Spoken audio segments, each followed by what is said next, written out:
This program is brought to you by Link TV for educational and non-commercial use only.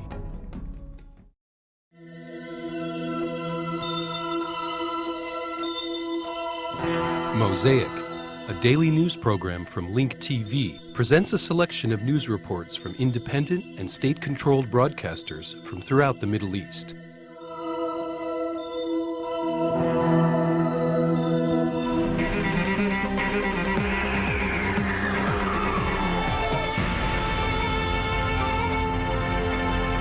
أحييكم. أثار الإعلان عن تفاصيل عملية اغتيال القيادي في حماس محمود المبحوح ردود فعل غاضبة. Details of Hamas commander Mahmoud al-Mabhouh's assassination have emerged and led to angry reactions in Israel after it was uncovered that 7 of those listed as suspects are Israelis whose foreign passports were used in the operation. This is what the Israeli press considered to be an implicit recognition of the Israeli Mossad's responsibility for the operation. Israeli television mentioned that at least 7 people, 6 British and 1 German, featured on the list of suspects in al-Mabhouh's assassination are Israelis whose names were used in the passports discovered by Dubai's authorities yesterday.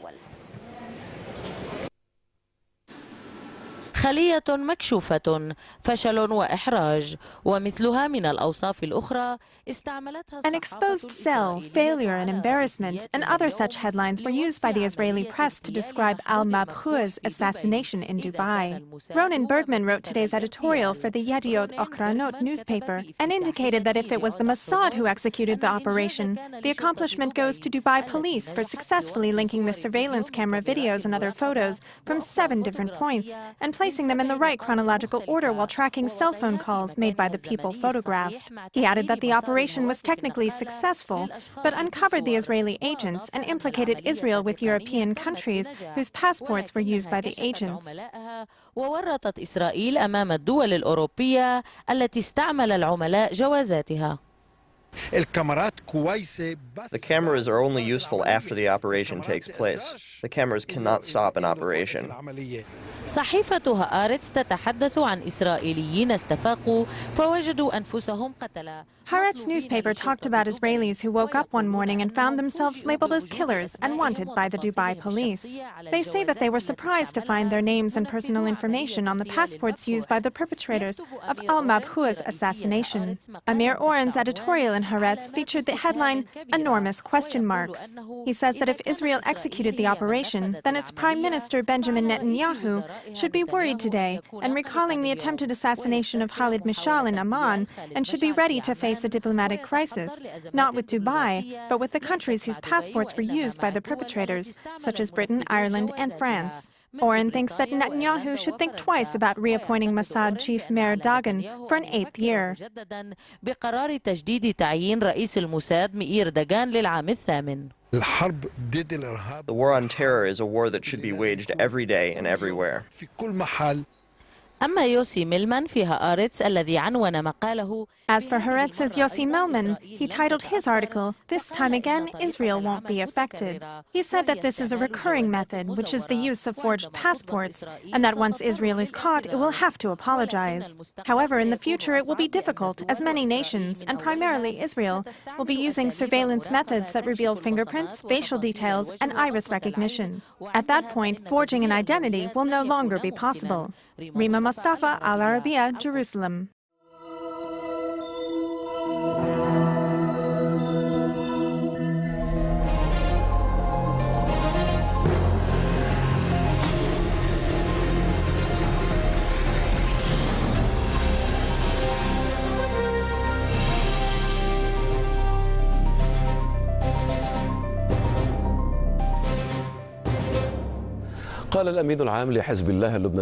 Hezbollah's Secretary General Hassan Nasrallah said that Israel is facing a predicament represented by an inability to wage war from one side and an inability to impose a settlement on the other. During a celebration held for the commemoration of the martyrdom of Hezbollah leaders, Nasrallah promised Israel to attack its infrastructure if it attacks Lebanon.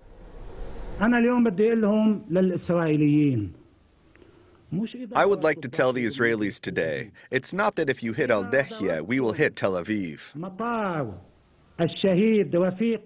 If you bomb the international airport of martyr Rafiq al-Hariri in Beirut, we will bomb Ben Gurion Airport in Tel Aviv. If you bomb our ports, we will shell your ports.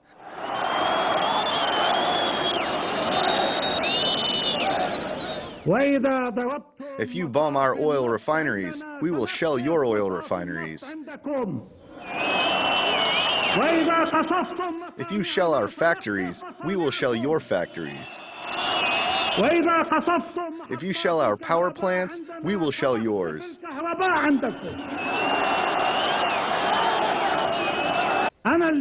Today, in the memory of Mr. Abbas, Sheikh Ragheb, and Haji Mad, I announce this challenge, and I and we accept this challenge.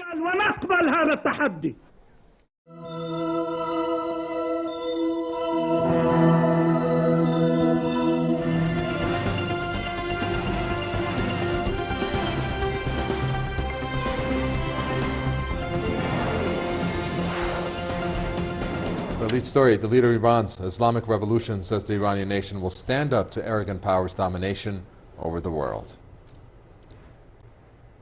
میگیم ما با استکبار مخالفیم، ما با نظام سلطه مخالفیم، ما با تسلط چند تا کشور بر سرنوشت عالم به شدت مخالفیم و با اون مبارزه میکنیم و نمیذاریم اینا با سرنوشت دنیا بازی کنن. Ayatollah Sayyid Ali Khamenei says Western countries are spreading lies about Tehran's nuclear energy program and the situation of democracy and human rights in Iran because the country insists on its rights. He slammed the comments of the U.S. Secretary of State during her recent tour of the Persian Gulf region. Ayatollah Khamenei said Hillary Clinton's visit was aimed at repeating lies about Iran. He added that the U.S. has never cared about the interests of regional nations. He said Washington has instead trampled on the rights of the countries in the Middle East. Ayatollah Khamenei further pointed to the mass rallies marking the 31st anniversary of the victory of the Islamic Revolution. He said the enemies predicted that the rallies would plunge Iran into a civil war, but he said the massive turnout of the Iranian nation was tantamount to a punch in the mouth of Iran's enemies. Ayatollah Khamenei underlined that those who act according to the will of the enemies will lose.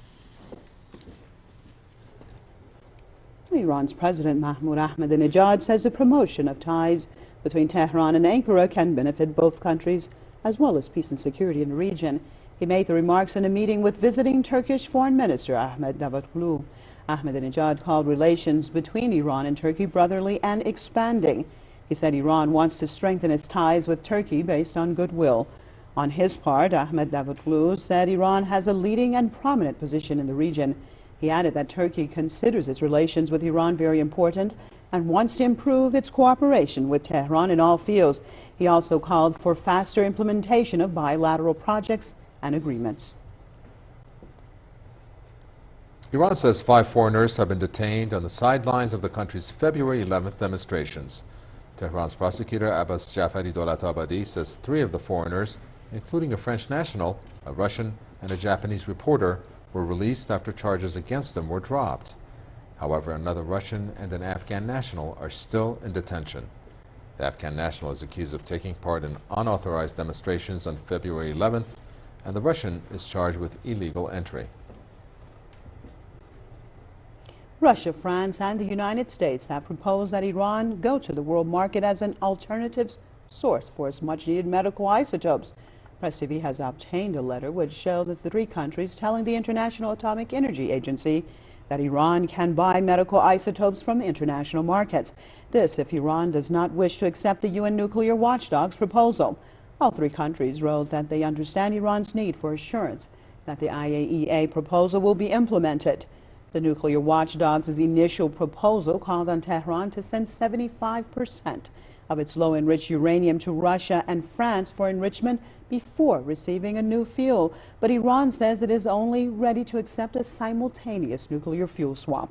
Moscow, Paris, and Washington says Iran's plans to go ahead with uranium enrichment will undermine the international community's confidence in Tehran's stated intentions. This while Iran is a signatory to the Nuclear Non-Proliferation Treaty. The accord gives Iran the legal right to enrich uranium under IAEA supervision.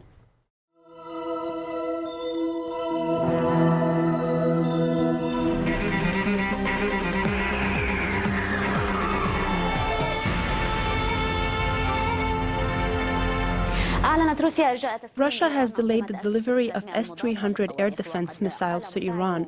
Deputy head of Russia's Federal Service for Military Technical Cooperation, Alexander Fomin, said that the delay is due to technical problems and that the delivery will be completed once the issue is resolved.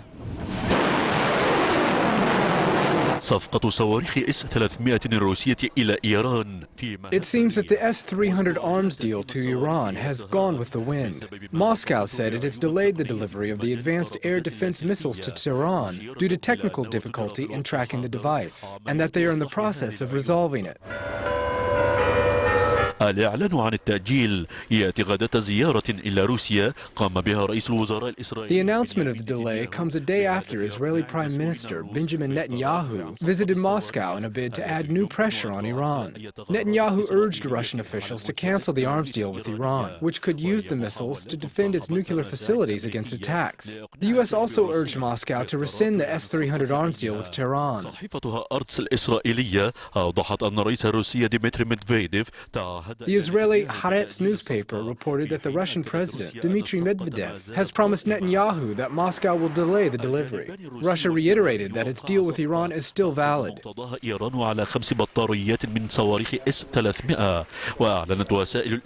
According to the deal, Russia is to sell Iran 5 batteries of S-300 air defense missiles. A media source said that Russia has delivered advanced launchers to Iran, pending the arrival of the S-300 missiles. The S-300 is a series of long-range surface-to-air missile systems.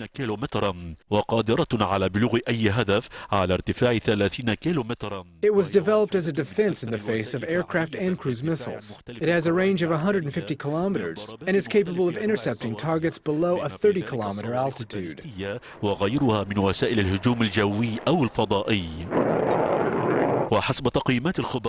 The series is one of the most effective methods to defend against airstrikes, as well as intercept ballistic and cruise missiles. According to experts, the S-300 batteries are far superior to the U.S. Patriot-guided missiles, currently deployed in the U.S. and several other countries, including Israel.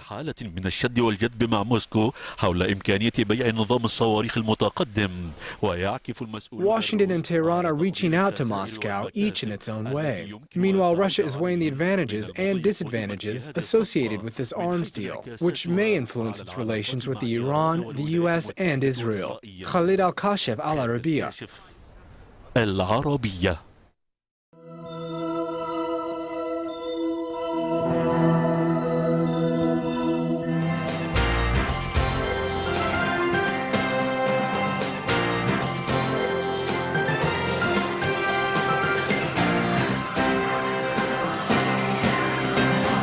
Prime Minister Benjamin Netanyahu continued talks with top Russian officials in the Kremlin today on the second day of his visit to Moscow. Topping the agenda, a continued push for crippling sanctions against Iran and a revival of the stalled negotiations with the Palestinians. We get more in this report from IBA's Sarah Levine.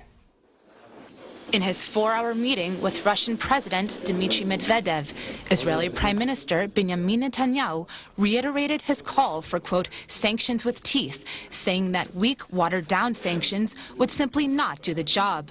The argument today is not Iran's distance from nuclear capability, Netanyahu said, but what needs to be done to stop it. Most countries believe there is a need to impose sanctions. The question now is what sanctions and how severe. Approximately 80% of the Iranian economy is based on the energy sector, and the Prime Minister reportedly pushed the Russian leader to support crippling fuel sanctions. And yet, senior officials in the Israeli delegation expressed uncertainty over the Russian position. While Moscow has shifted recently by acknowledging the Iranian drive to produce nuclear weapons, it is still unknown whether this is a reality Moscow is willing to live with. Netanyahu told reporters today that Russia understands the need to prevent the hardline Iranian Republic from acquiring nuclear weapons. Aside from posing an existential threat to Israel, the Prime Minister also warned Medvedev of the massive destabilizing effect throughout the region should Iran become a nuclear power. Also high on the agenda was the sale of the S-300 anti-aircraft missile system to Tehran. Russia signed an agreement with the Iranian Republic several years ago, but has yet to deliver the weapons defense systems. Jerusalem continues to push hard to block Russian delivery, fearing that the advanced missile system would hinder a possible Israeli strike of Iranian nuclear facilities. While Netanyahu did not comment publicly on what assurances, if any, that he received from the Russian president, the prime minister told reporters that he trusted what he heard from Medvedev, who said is guided by concerns of regional stability. Following the talks, which also covered the stalled peace process and the Shalit deal, Netanyahu characterized the discussions as excellent and very warm. Medvedev, in turn, praised the strength of Russian-Israel relations and said Israel was not some ordinary partner, but a country Russia was connected to with many years of relations and a special composition of the population. Netanyahu is scheduled to meet with Prime Minister Vladimir Putin later today. This is Sarah Levine for IBA News.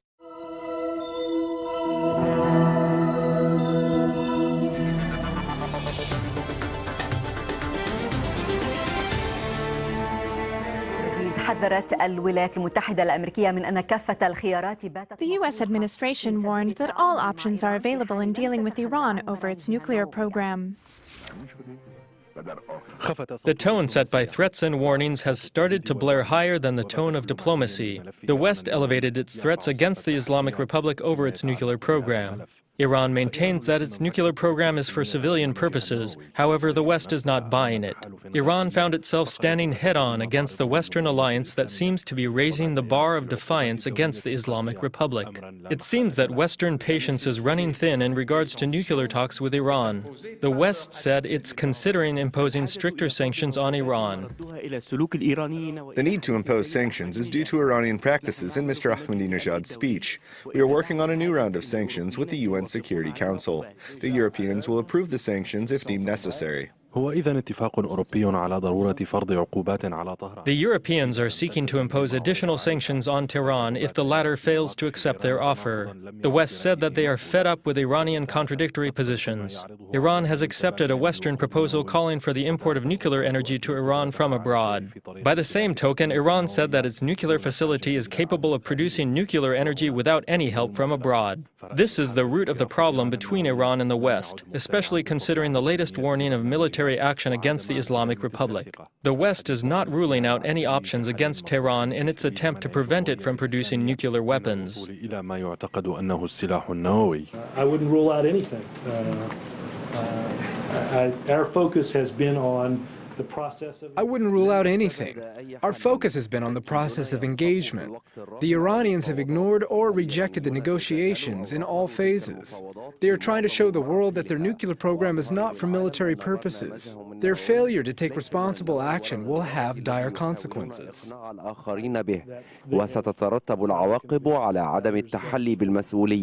ومن طهران جاء التحذير. In response, Iran issued a warning against the West. The Iranian President Mahmoud Ahmadinejad issued a preemptive warning against any new sanctions on his country. Without going into detail, Ahmadinejad said that he expects Israel to launch a new war later in the year. He added that his country is ready for any war. A war, if launched, will affect everyone in the region. Haider Al-Her, BBC.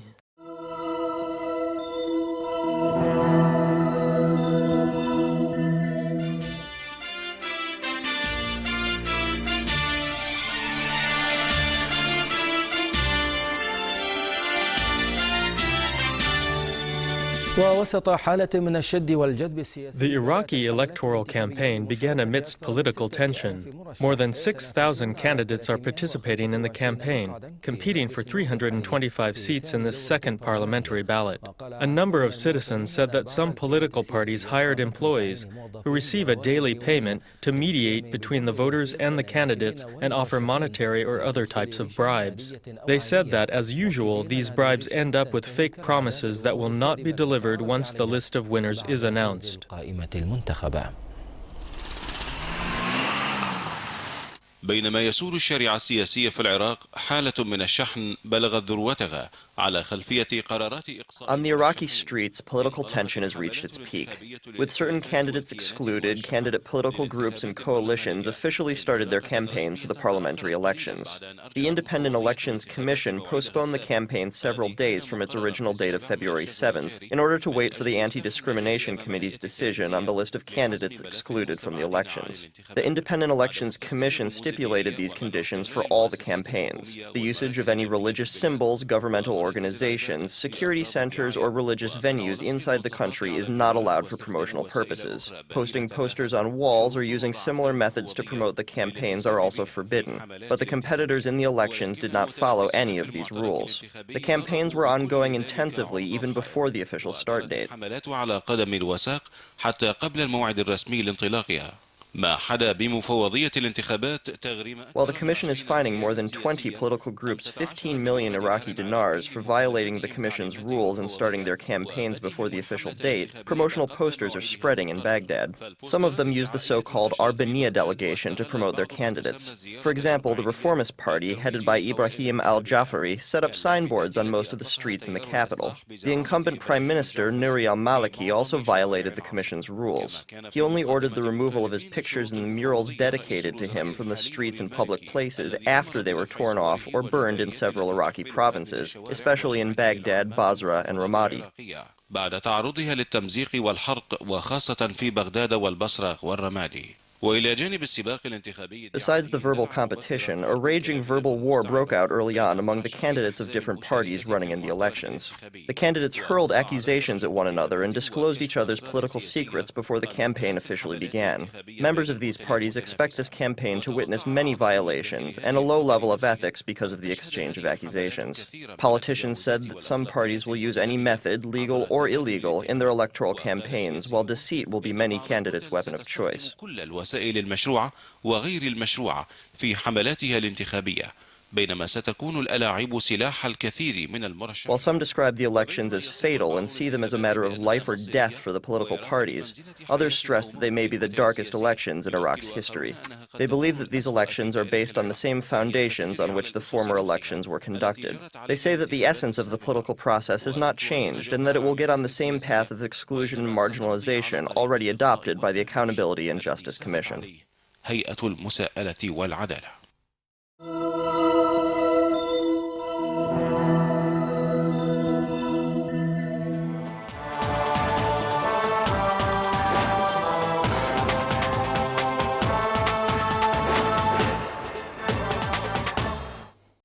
فاز المصوران الفلسطينيان محمد جدالله ومحمد البابا من قطاع غزة. Two Palestinian journalists from Gaza, Mohammed Jadallah and Mohammed al-Baba, won awards in the 2010 World Press Photo Contest.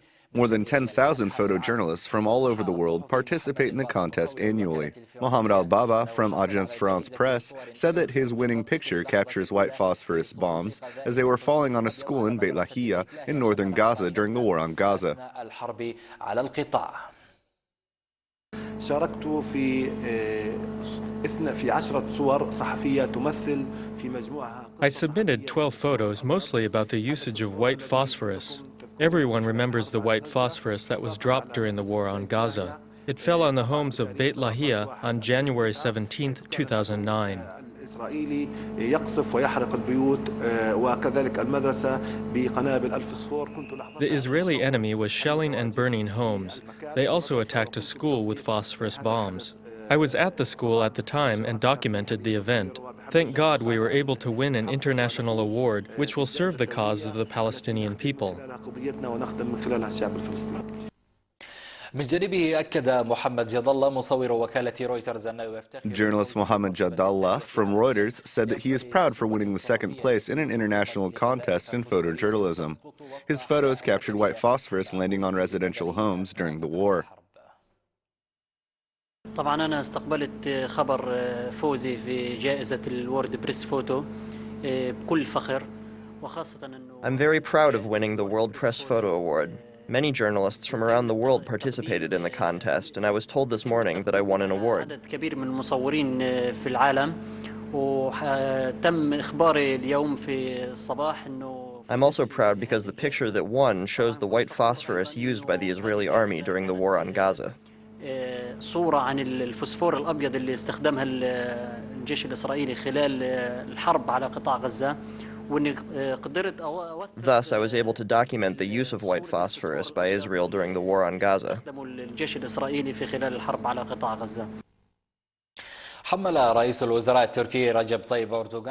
Turkish Prime Minister Recep Tayyip Erdogan held the Zionists responsible for the deteriorating relations with Turkey. Erdogan said that his country did not want this to happen. He added that Turkey can applaud the white phosphorus bombs dropped on Gaza by the occupation and called on Arab countries to give Gaza more of their attention.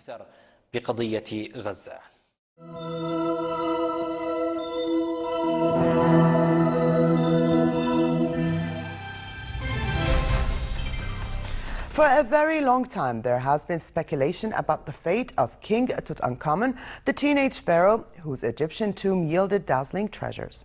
Today, scientists say that based on DNA tests, they discovered that King Tut limped around on tender bones and a clubfoot and probably died of malaria sometime around 1324 BC. Probably at age 19. Tests performed on 16 royal mummies found 4, including Tut, had contracted a severe form of malaria that likely cut short his reign, ruling out murder or some other sickness. Scientists compiled results from genetic and radiological testing performed on the mummies between 2007 and 2009. The results clarified details about the 18th dynasty that included Tut, who inherited the throne at age 11. And therefore, we took DNA sample of KV-55 mummy and Amenhotep III, and we found out that this is a mummy of Akhenaten. He died in the age of 45 to 55, and that can confirm that he is Akhenaten. He is the son of Amenhotep III and the father of King Tut. The scientists speculated Tut was weakened by a broken leg, possibly from a fall. They believe that and a malaria infection led to his death. He had, on one foot, he had a so-called osteonecrosis on one of the foot bones, and that really made a lot of pain, and let's say it was difficult for him to walk probably. So he had a lot of walking sticks in his tomb. And you also see this inscription where he's shown with a walking stick. And this is actually because he has problem in walking. Get more news about the Middle East online at linktv.org/Mosaic.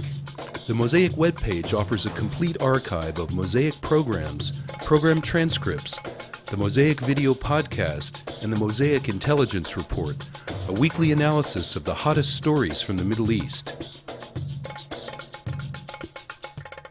The views expressed on Mosaic are those of the participating broadcasters, not Link TV or its sponsors. The production of Mosaic is made possible with the support of viewers like you. Thank you.